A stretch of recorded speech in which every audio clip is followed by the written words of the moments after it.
in the 2010s, we got a new genre of horror. Well, somewhat new, but it exploded in the form of found footage. And with things from Cloverfield to Paranormal Activity, found footage was everywhere in the 2010s. And while the genre is not exactly beloved, there's some people who defend it. And there are some pretty good found footage horror movies out there, and I think one of them has got to be a series that has not really been talked about a whole lot. I'm going to be talking about the first one, VHS from 2012, and I've got a great guest on today to talk about it. He is the chairman, the CEO, the Grand Poobah, and I think he holds up the Secret Santa committee of the Why We Love Horror Movie Trivia League and Trivia League Unlimited. It's John Maher. John, how you doing? Hey, good. I'm happy to be here. Thanks for having me. I am a staunch defender of VHS and found footage, so I'm glad you brought me on this episode. Well, let's talk about the movie itself. It pretty much launched a lot of careers because this is an anthology movie.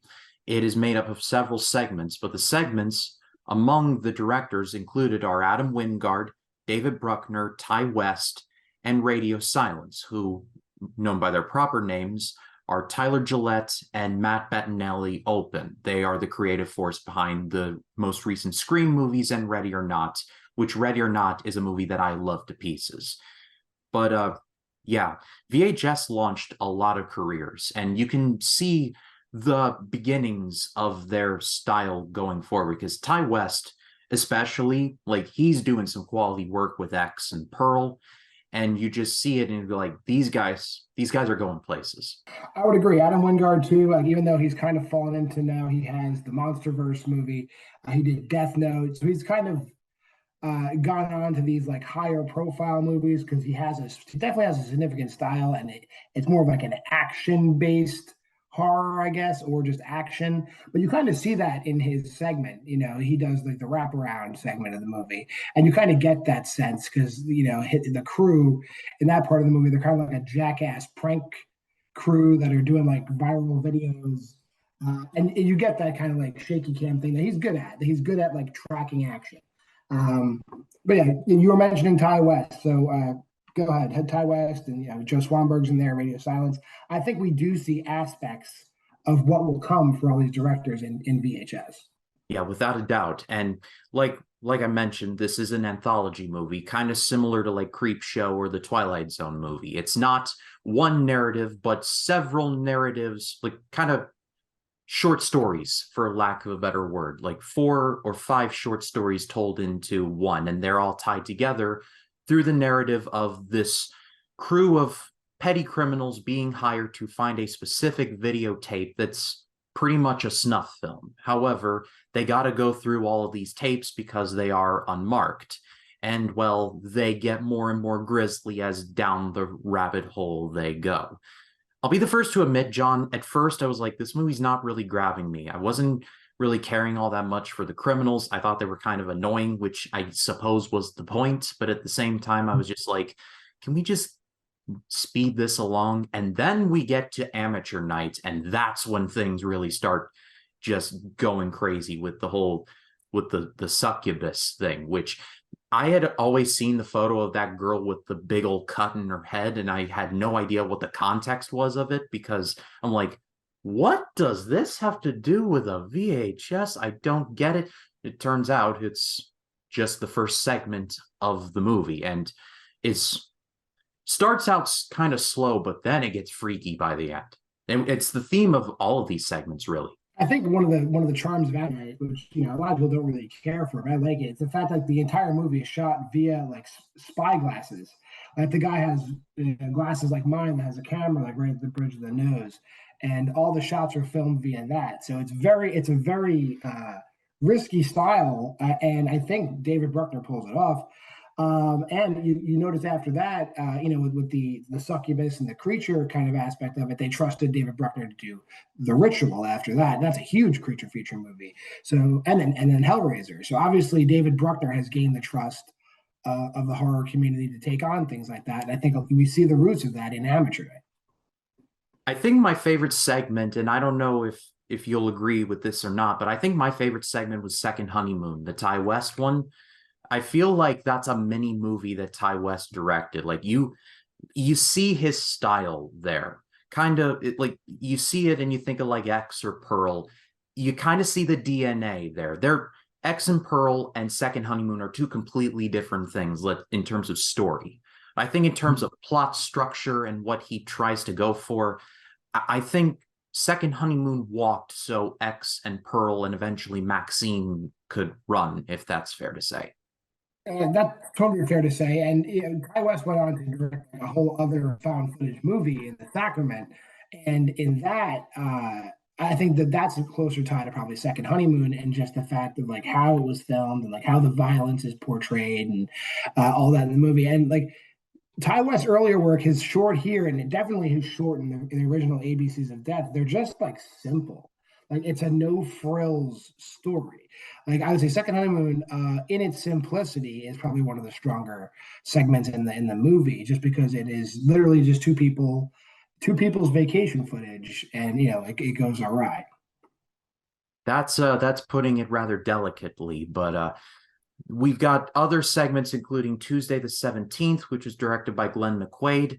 I think that was my least favorite. It kind of felt like he had seen Blair Witch a little bit too much. Is like, I've got an idea. It felt very much in that vein. It's still good, but I don't know. I think it was weird with the glitch, and the glitch was a nice like effect and a nice touch, but it was like, is this really a person or is this the woods? I don't know. I guess I would have liked a little more clarification on that.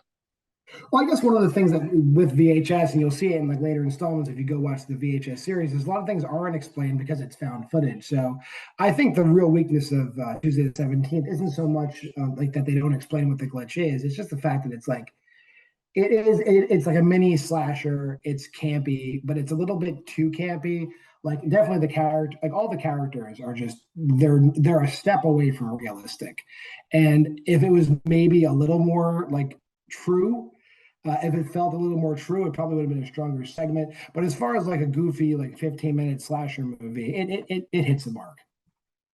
Yeah, I'll definitely agree with you on that. I think the biggest scare for me would have to go to the ending of 10/31/98 when all those kids are stuck in the car and the girl is there and then she's not and then she walks off and then they see the train coming. I'm just like, oh my God, they can't get out. They can't get out. And just it just cuts like before anything, and you just hear them screaming at the top of their lungs. Whew, that was scary stuff. Yeah, 10/31/98 too. The radio silence guys, and I think 10/31/98, in my opinion, is probably the strongest segment in VHS, just because they pull off the effects. I mean, granted, they're CGI based, and there is some practical effects in there as well, but they look really good. Like, and it doesn't look like garbage, which you kind of see in some segments in other movies. Do look like garbage, but those guys in radio silence, the teams that they assemble to do the effects in their movies, they don't skimp. Like they're very, very good at picking their team. I kind of was watching this and thinking back to the ending of Ready or Not, which I will not spoil if any of you watching have not seen it. But the ending of Ready or Not, John, I'm sure you know what I'm talking about. Like the very ending and the twist there. Again, different in terms of story, but the bones and the structure are definitely there, I feel. Ready or Not's another movie that has like really good practical effects and really good computer generated effects. And I think even the computer generated effects in Ready or Not don't look bad. Like radio silence, definitely across the board in their movies. And I don't think they're not using a ton of CGI in the Scream movies they're doing either. But all the practical effects in Scream 5 and 6 have also been like really, really good. Though they're given a much larger budget for those movies. But they always look good on any budget. Radio silence finds a way to make it look good, which is important to me. Yeah, and just for the record, the movie's budget was just over $200,000. And so I've seen movies this year with higher budgets look far worse than what it did with VHS. And so it's a big compliment to say the movie looked more expensive than it actually was. But I I think the one that gave me the most question marks in terms of segments was the sick thing that happened to Emily when she was younger. It's revealed that these are aliens controlling these people, but it's told through like Zoom calls. But I guess they would have been called Skype calls in 2012. I don't know. I don't know how to feel about it. Yeah, you're right. Probably the weakest segment. One of the weaker ones. I mean, it's a coin flip between this and Tuesday the 17th. What's the weaker one? And I guess it's going to depend on why it's weak.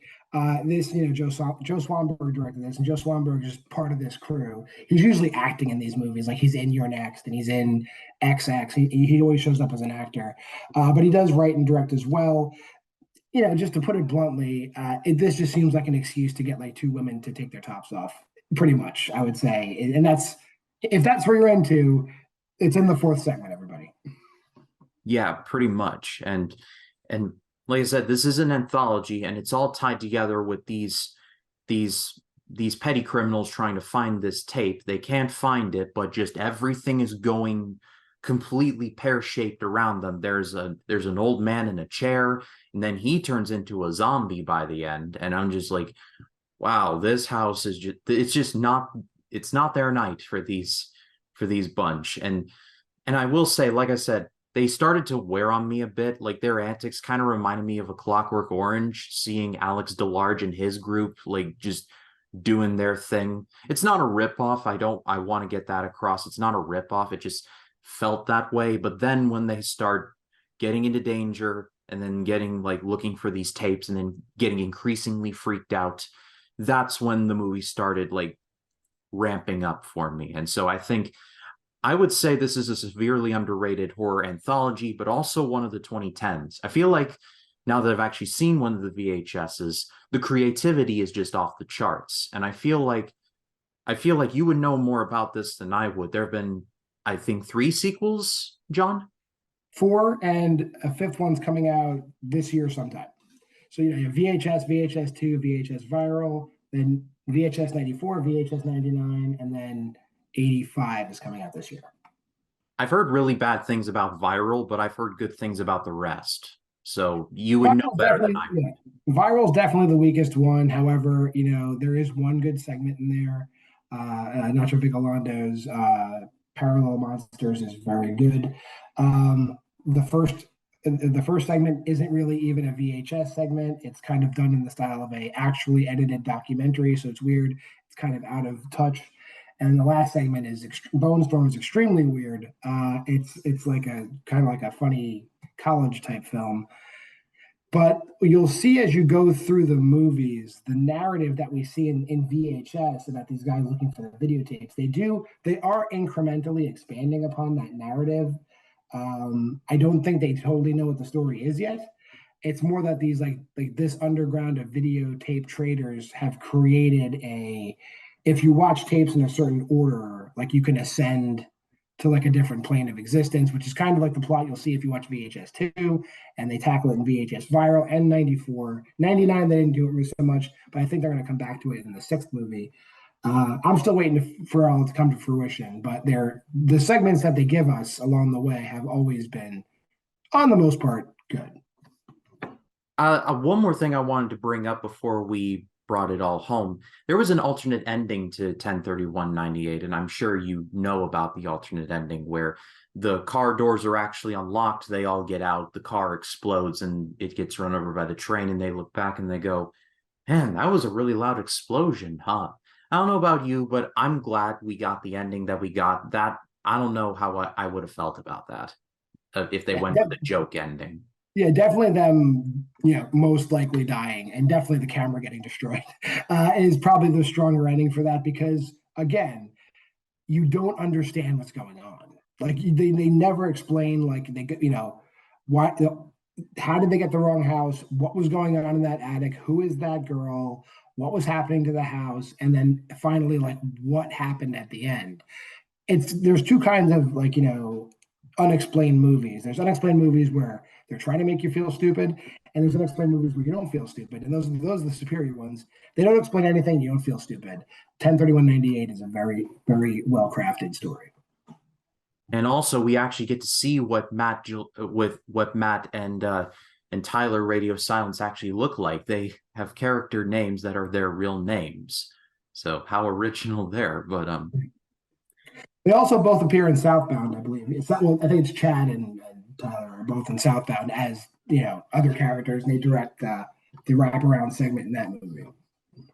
But VHS is, I would say, severely underrated, and it definitely one that people should check out. But John, thank you so much for coming on. I'd love to have you back on the channel sometime. I am a part of the Why We Love Horror Trivia League. I'm not very good, but I do compete. I will get a win one day. I will, We're gonna get you on. We're gonna get you on. but I'll link the channel in the description. You all just moved over to a new Facebook group and Facebook page away from the video store, if my memory serves me right at the Yep, time. a new YouTube channel. You can find it at WWL Horror on YouTube. And also Trivia League Unlimited as well. John runs that as well. I'll link that in the description as well. But John, thank you so much. Like I said, I'd love to have you back on the channel sometime to talk some more horror. I'd love that. Whenever you have horror, call me up. I'll be there. James, thanks Absolutely. for having me.